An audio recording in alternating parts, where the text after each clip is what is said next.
One, two, three, welcome to AAFS Storytime. Of course, today we listen to The Adventures of Sherlock Holmes. The Adventures of Sherlock Holmes, Adventure 3, A Case of Identity, by Sir Arthur Conan Doyle.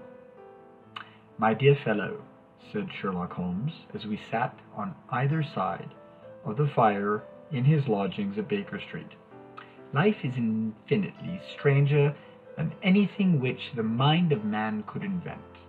We would not dare to conceive the things which are really mere commonplaces of existence. If we could fly out of that window hand in hand, hover over this great city, gently remove the roofs, and peep in at the queer things which are going on, the strange coincidences, the plannings, the cross purposes, the wonderful chains of events working through generations, and leading to the most outre results, it would make all fiction, with its conventionalities and foreseen conclusions, most stale and unprofitable."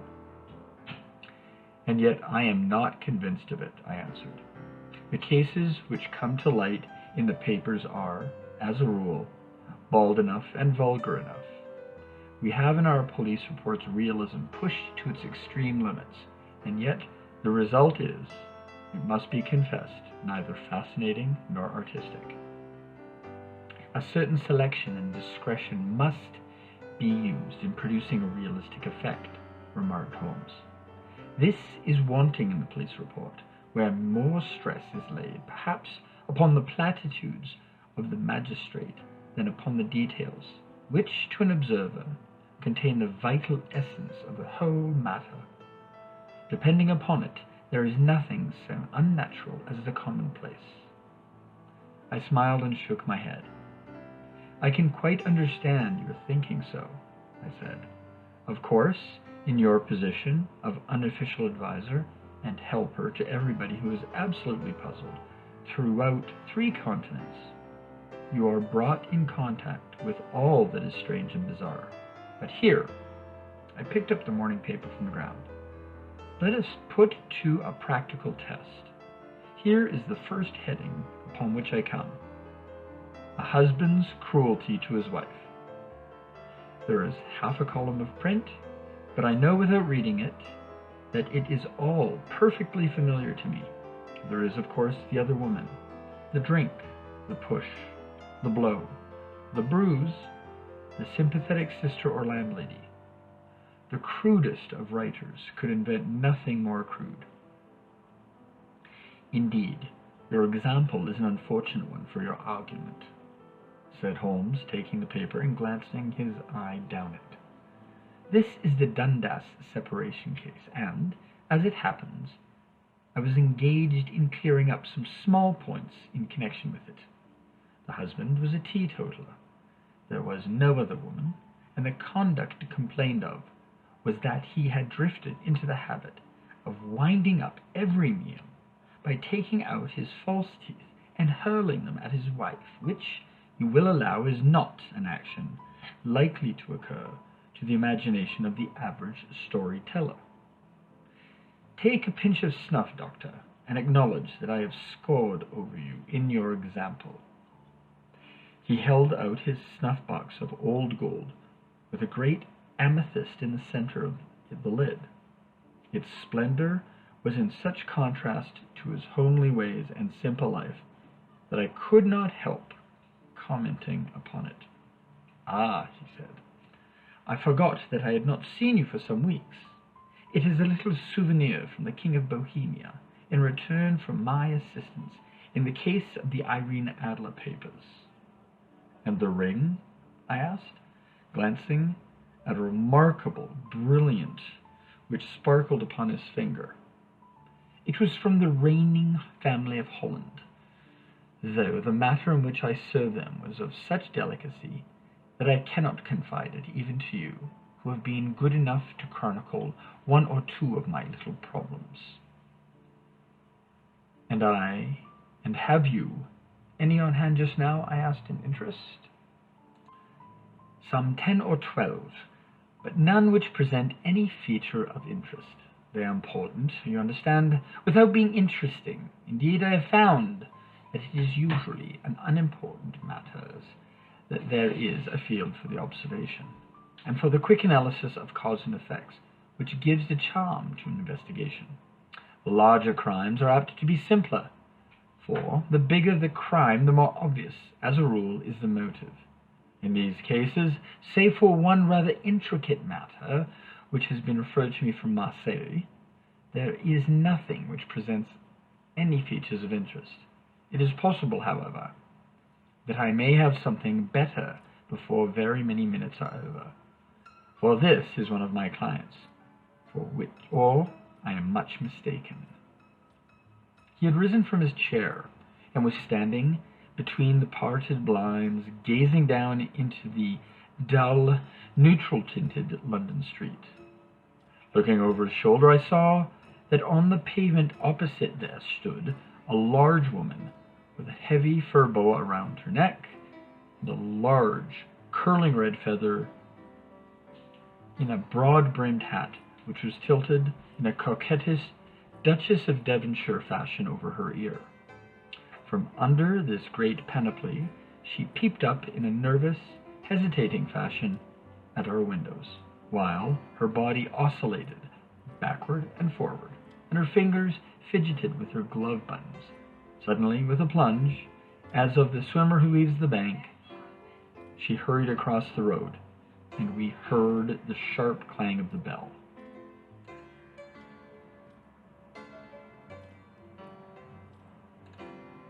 "I have seen those symptoms before," said Holmes, throwing his cigarette into the fire. "Oscillation from the pavement always means an affaire de cœur. She would like advice, but is not sure that the matter is not too delicate for communication. And yet, even here, we may discriminate. When a woman has been seriously wronged by a man, she no longer oscillates, and the usual symptom is a broken bell wire. Here, we may take it that there is a love matter, but that the maiden is not so much angry as perplexed or grieved. But here she comes, in person, to resolve our doubts."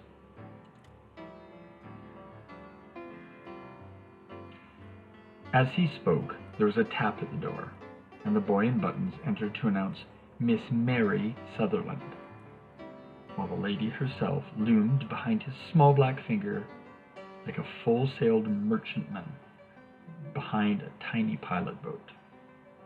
Sherlock Holmes welcomed her with the easy courtesy for which he was remarkable, and, having closed the door and bowed her into an armchair, he looked her over in the minute and yet abstracted fashion which was peculiar to him. "Do you not find," he said, "that with your short sight it is a little trying to do so much typewriting?" "I did at first," she answered, "but now I know where the letters are without looking."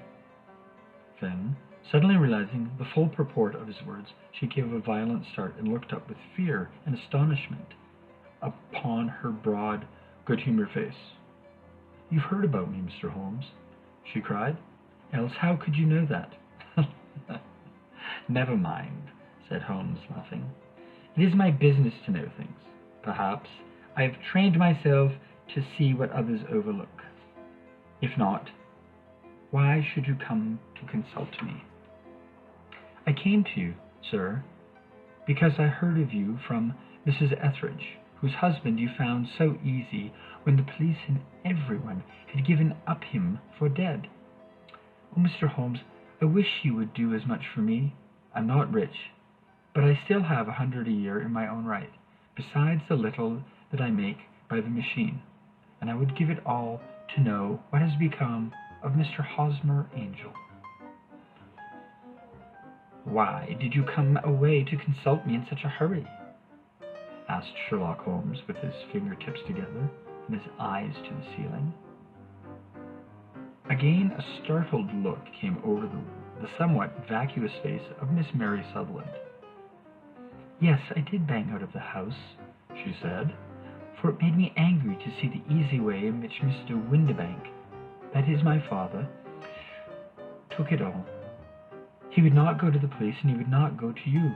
And so at last, as he would do nothing, and kept on saying that there was no harm done, it made me mad, and I just on with my things, and came right away to you." "Your father?" said Holmes. "Your stepfather, surely, since the name is different." "Yes, my stepfather. I call him father, though it sounds funny too, for he is only 5 years and 2 months older than myself." "And your mother is alive?" "Oh yes, mother is alive and well. I wasn't easily pleased, Mr. Holmes, when she married again so soon after father's death, and a man who was nearly 15 years younger than herself. Father was a plumber in the Tottenham Court Road, and he left a tidy business behind him, which mother carried on with Mr. Hardy the foreman.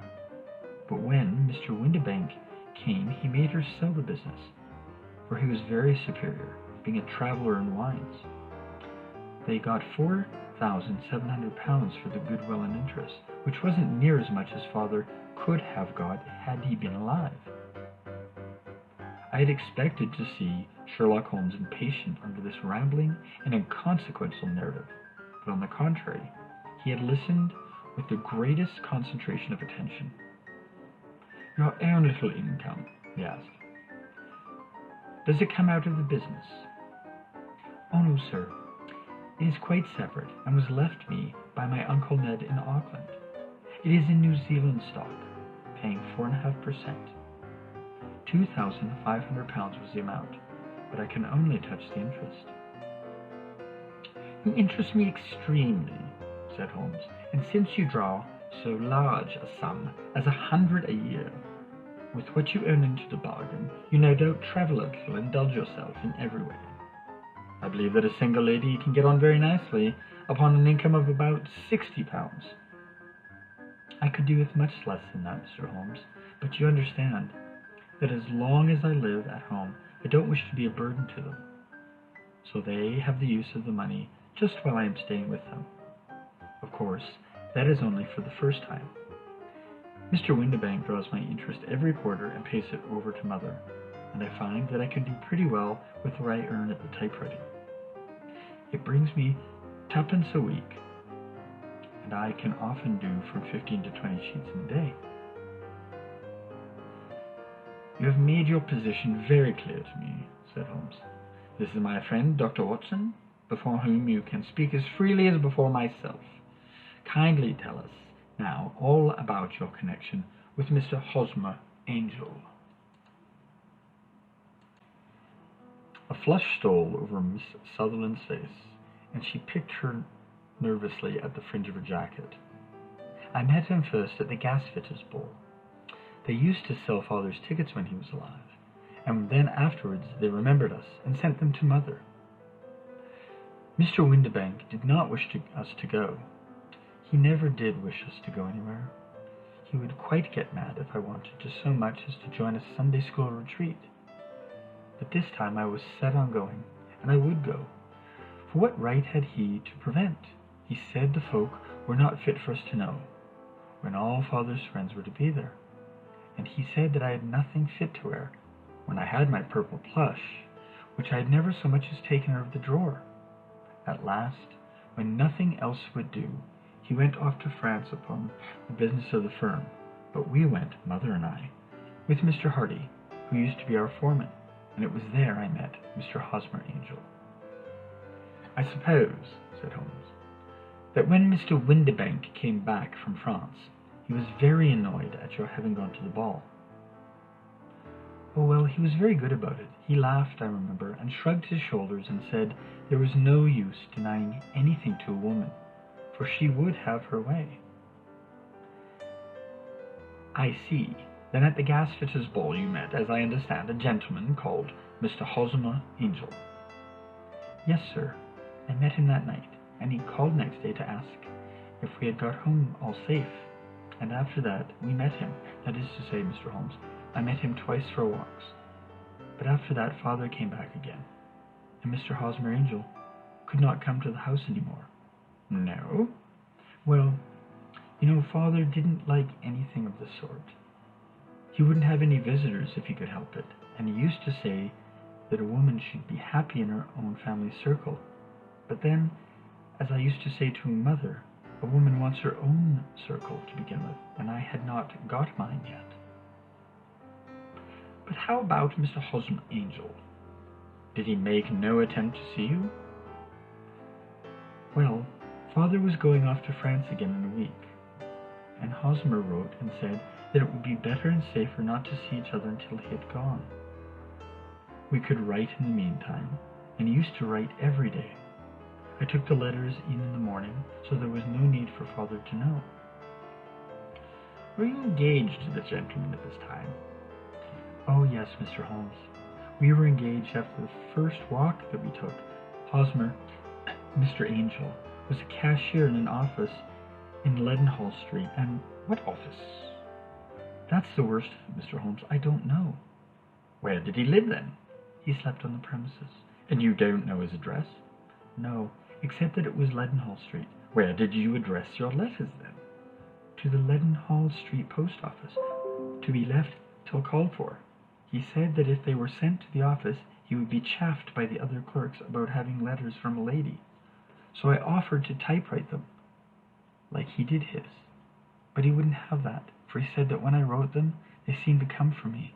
But when they were typewritten, he always felt that the machine had come between us. That will just show you how fond he was of me, Mr. Holmes, and the little things that he would think of. It was most suggestive, said Holmes. It has long been an axiom of mine that the little things are infinitely the most important. Can you remember any other things about Mr. Hosmer Angel? He was a very shy man, Mr. Holmes. He would rather walk with me in the evening than in the daylight, for he said that he hated to be conspicuous. Very retiring and gentlemanly he was. Even his voice was gentle. He'd had the quinsy and swollen glands when he was young, he told me, and had had him left with a weak throat and a hesitating, whispering fashion of speech. He was always well dressed, very neat and plain, but his eyes were weak, just as mine are, and he wore tinted glasses against the glare. Well, and what happened when Mr. Windibank, your stepfather, returned to France? Mr. Hosmer Angel came to the house again and proposed that we should marry before Father came back. He was in dreadful earnest and made me swear, with my hands on the testament, that whatever happened, I would always be true to him. Mother, he said, he was quite right to make me swear, and that it was a sign of his passion.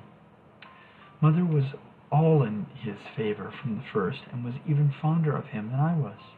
Then, when we talked of marrying within the week, I began to ask about Father, but they both said never to mind about Father, but just to tell him afterwards. And Mother said she would make it all right with him. I didn't quite like that, Mr. Holmes. It seemed funny that I should ask his leave, as he was only a few years older than me. But I didn't want to do anything on the sly, so I wrote to Father at Bordeaux, where the company has its French offices. But the letter came back to me on the very morning of the wedding. It missed him then? Yes, sir, for he had started to England just before it arrived. Ha! That was unfortunate. Your wedding was arranged then for the Friday. Was it to be in the church? Yes, sir, but very quietly. It was to be at St. Saviour's near King's Cross, and we were to have breakfast afterwards at the St. Pancras Hotel. Hosmer came for us in a hansom, but as there were only two of us, he put us both into it, and he stepped himself into a four-wheeler, which happened to be the only other cab in the street. We got to the church first, and when the four-wheeler drove up, we waited for him to step out, but he never did. And when the cabman got down from the box and looked, there was no one there.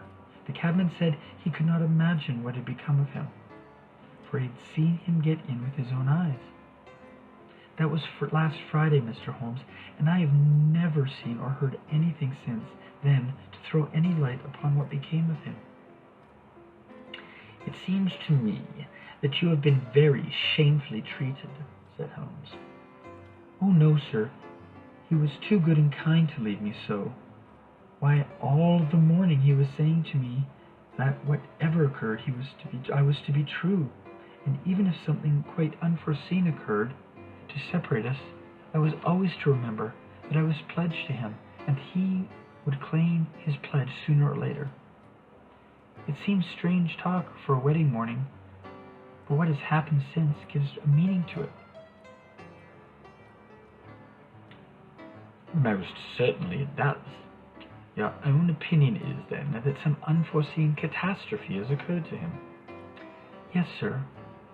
I believe that he foresaw some danger, or else he would not have talked so, and that I think that what he foresaw happened. But you have no notion as to what would have been? None. One more question. How did your mother take the matter? She was angry and said that I was never to speak of the matter again. And your father? Did you tell him? Yes, and he seemed to think with me that something had happened, and that I should hear of Hosmer again. As he said, what interest could anyone have in bringing me to the doors of the church and then leaving me? Now, if he had borrowed my money, or if he had married me and got my money settled on him, there might be some reason, but Hosmer was very independent about money and never would look at a shilling of mine, and yet, what could have happened, and why could he not write? Oh, it drives me half mad to think of it, and I can't sleep a wink at night. She pulled a handkerchief out of her muff and began to sob heavily into it. I shall glance into the case for you, said Holmes, rising, and I have no doubt that we shall reach some definite result. Let the weight of the matter rest upon me now. Do not let your mind dwell upon it further. Above all, try to let Mr. Hosmer Angel vanish from your memory, as he has done from your life. Then you don't think I'll see him again? I fear not. Then what has happened to him? You will leave that question in my hands. I should like an accurate description of him, and any letters of his that you can spare. I advertised for him in last Sunday's Chronicle, she said. Here is the slip, and here are 4 letters from him. Thank you. And your address? Number 31, Leon Place, Camberwell. Mr. Angel's address you never had, I understand. Where's your father's place of business? He travels for Westhouse and Marbank, the great claret importers of Fenchurch Street. Thank you. You have made your statement very clearly. You will leave the papers here, and remember the advice which I have given you. Let the whole incident be a sealed book, and do not allow it to affect your life. You are very kind, Mr. Holmes, but I cannot do that. I shall be true to Hosmer. He shall find me ready when he comes back. Please join us next week for another episode of AAFS Storytime and Books Adventure. If you are enjoying reading along with us, please email AAFS and we will send you a copy of the book to read along with us.